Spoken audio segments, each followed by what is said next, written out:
ਹੁਣ ਮਮਾ ਨਾਲ ਲਾ ਦਿੰਗਾ ਨਹੀਂ ਸੀ ਮਾਮਾ ਕਹਿੰਦੇ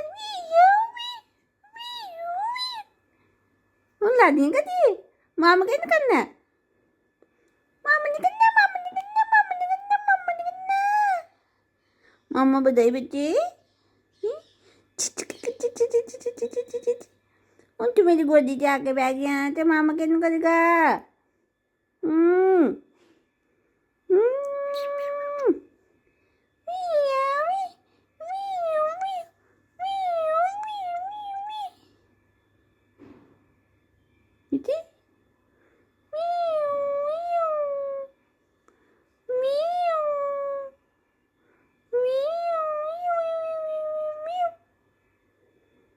ਕੀ ਗੱਲ ਸੀ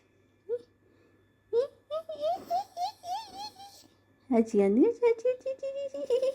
ਦਾਦੀ ਕੱਢੀ ਸੀ